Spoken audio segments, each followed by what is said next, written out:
ئاهەنگی کۆتایی تاقیکردنەوەی کتێبی ژیاننامەی پێغەمبەری عەزیزا درودی خۆی لەسەر بێت بۆ نەوجەوانان 168 کچ لە سنووری ئەنجومەنی خوشکانی سی سادق بەشداری تاقیکردنەوەکەیان کرد و 40 کەسیان توانیویانە پلەی یەکەم بەدەستبێنن.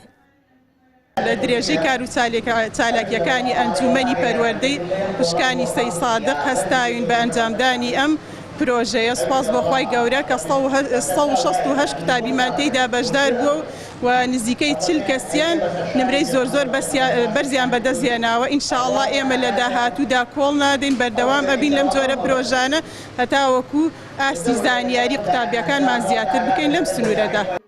بەشداربووان دەڵێن سوودی زۆریان لە تاقیکردنەوەکە بینی و جەخت دەکەنەوە. پێویستە هەمووان لە هەردوو ڕەگەز و تەمەنە جیاوازەکان ئاشنای ژیاننامەی پێغەمبەر درودی خۆی لەسەر بێت ببن بۆ ئەوەی لە ژیانی خۆیان و کۆمەڵگەکەیاندا سوودی لێوەربگرن و پەیڕەوی ڕەوشتە جوانەکانی بکەن.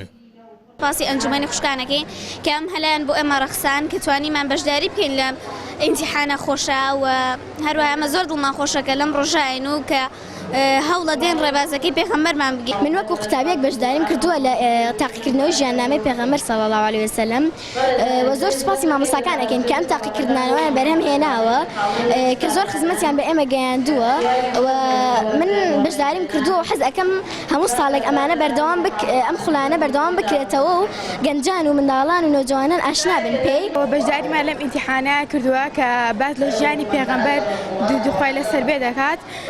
ئێمە کۆمەڵی قوتابین کە مامۆستای قورئانمان بە پێشنیاری ئەم ئیمتیحانەی بۆ کردین و توانیمان بەشداری تێدا بکەین و بووە هۆی سوودێکی زۆر هەم ئەوەی کە لە ئاینەکەمان زیاتر نزیک بینەوە و هەم بتوانین زیاتر تێبگەین لە ژیانی پێغەمبەر درودی خۆی لەسەر بێت. سەرجەم بەشداربووان خەڵات و بڕوانامەی بەشداربوونیان پێبەخشرا. ئەنجومەنی خوشکانی سی سادق دووپاتیشی دەکاتەوە لە ئایندەدا بەردەوام دەبن لەسەر و جۆرە پرۆژانە و ئامان گیانە گەنجان و لاوان زیاتر ئاشنای ژیانی سەروەری مرۆڤایەتی بن و زانیاریان لەبارەی سونەت و کارە بەرزەکانی محەممەد درودی خۆی لەسەر بێت هەبێت.